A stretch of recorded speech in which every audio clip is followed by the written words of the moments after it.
Welcome to Breakdown Friday episode number 2. My name is Bor, and every week I break down or analyze a piece of copy that I've written the last week. And it may be long form copy or it may be short form copy depending on my work on the past week. But mostly I will be focusing on short form copy like emails or social posts or Facebook ads. Yeah. So the thing here is that I want to first keep track of my progress. I want to make sure I'm doing something every week. I want to make sure that I'm progressing every week, and that's the main reason why I upload. I started this series, and thanks to my coach Jay. And another thing I want to another purpose is that I can share something that I've learned and then actually help someone that maybe happen to watch my videos on YouTube. So maybe you can learn something new out of this, or maybe you discovered mistakes out of the video. So if you do, and maybe sometimes it will, because like not all people are perfect. And if you do, just leave your comment down on the comment section below. And yeah, we can spark new conversations or new ideas down there, and I'm sure people will appreciate your comment. Yeah, so why not we just start, right? So let me move myself down to the corner, and yeah.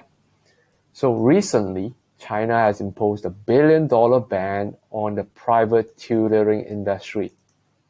Excessive advertising will be banned. Tuition fees will be tightly controlled. Such institutions cannot accept foreign capital. These codes are paraphrased, but you get the idea. Businesses are destroyed overnight, stocks plummeted by more than 50%, and almost 80% of the industry revenue is affected. That's why the one-year price target on the listed tutoring stocks would be cut by 78% on average. Okay, that's the end of first section. So this is the lead, which is the start of a copy. And what I lead is like is a topical news, which just happened recently. The stocks actually plunged, and the industry revenue is affected. And I will cite the sources below. I will let you know the sources.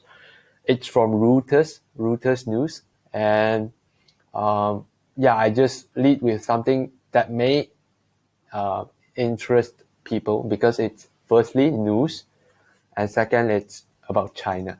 Yes, so okay, but the main point isn't here. Shit, sorry. But the main point isn't about the news. I want to take this news and then spin it to what I'm working on, which is like email marketing. Okay, so I'll just move on. Okay, the news, and then like this is the spin. Like this is the transition, as some said. So this transition actually builds, like bridge the news and the lesson together. It actually makes the flow smoother. It's not. I hope it's not like a bump, or it's not abrupt. And yeah, this is the bridge. So what can we learn from this? And then the rest is the lesson. Okay, so let me like just read this out. So maybe you can't see this. Okay, so what can we learn from this? Shit happens when you build a business on something that you can't control. Okay, if you're making a stacks of cash only from ad platforms like Facebook or Google, firstly, congratulations on getting tons of sales. But how about repeat orders? Sure, you can hunt the buyers down with cookies or pixels, bombarding them with retargeting ads, hoping for them to click your ads and buy. but you're still relying on Facebook or Google. That's why, secondly, I hope they don't do anything stupid to ruin your business overnight. Cue iOS 15 anti-tracking update. Now, to explain this in the language of marketing, front-end advertising is fun because you get to see immediate results.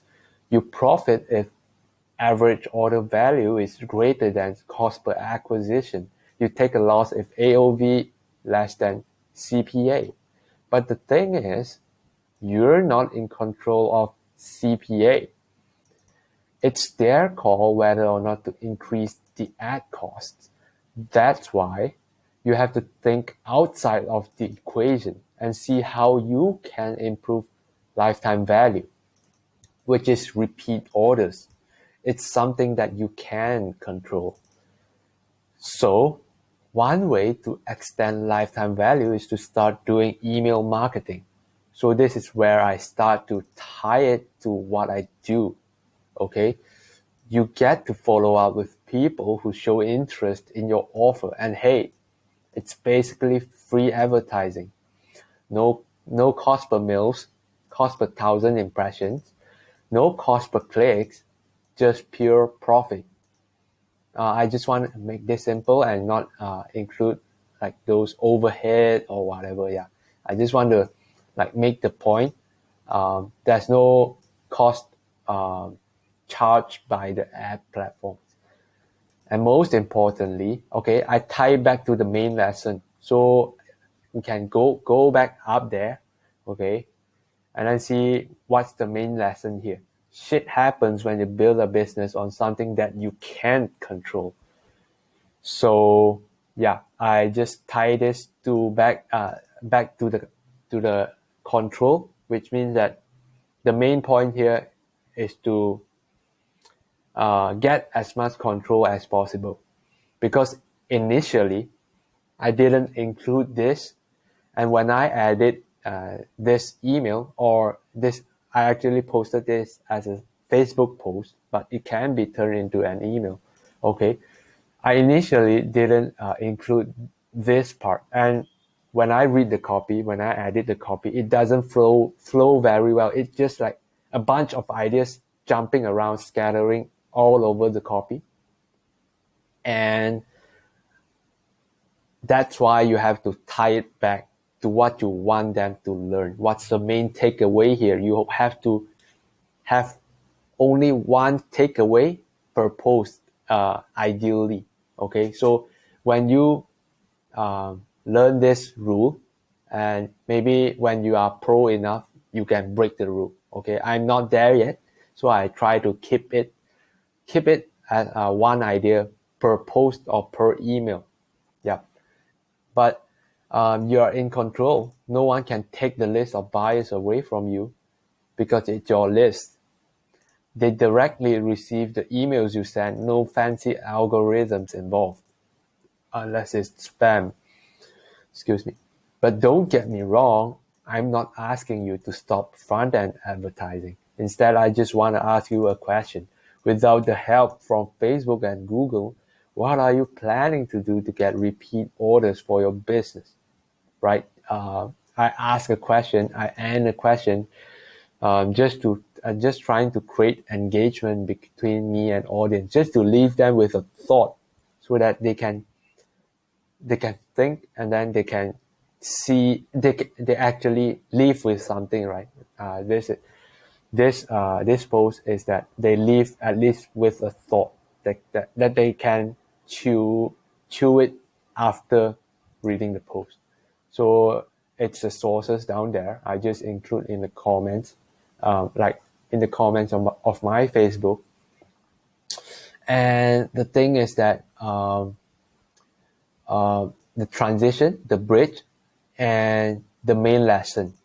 So, and you have to, when you explain what your main lesson is, be sure to tie it back. I mean, like it's easy to wander around and forget to go back to the main lesson, right? So it's you have to be sure what's the main point here. What's the main point you want to bring it to the audience? Okay. In this case, it's about control, and just leave them with something. Maybe it's a call to action, like maybe you can jump into my list, and then like I send this like weekly, and then you can get the first update when I post in my on my email list. And that's one call to action that you can use, or maybe you can just leave them with a question. So what's the main takeaway here, right? So this video is also a one video, so I want you to have something to walk away from this video. So the takeaway here is this: you can use something random that's happening in the market. Maybe it's a news, and you somehow can figure out a way to tie it back to what you do. That's a great lead. That's a great thing to start with. And then like the thing that you tie it to, maybe it's a lesson that you want them to learn, or maybe it's something related to what you do. Because like maybe you're a business owner, maybe you're a service provider. So if you are a business owner, maybe you can find it some way to like tie it back to your product or your services or your offer. Yep. So because like it's not about something like boring, because like it's something new, and something new actually will they will have the urge to read something new. So if you put things out there that are already repeated over and over again, maybe it's or maybe you just like just straight pitch your product without anything else. Maybe they will feel bored or whatever. Yeah, and that's one way to solve it. So yeah, take something from outside, uh, take something around you, and turn it into a topic that, and then tie it back to what you do. Yeah, that's the main takeaway here. And I hope you learned something here. And see you next week.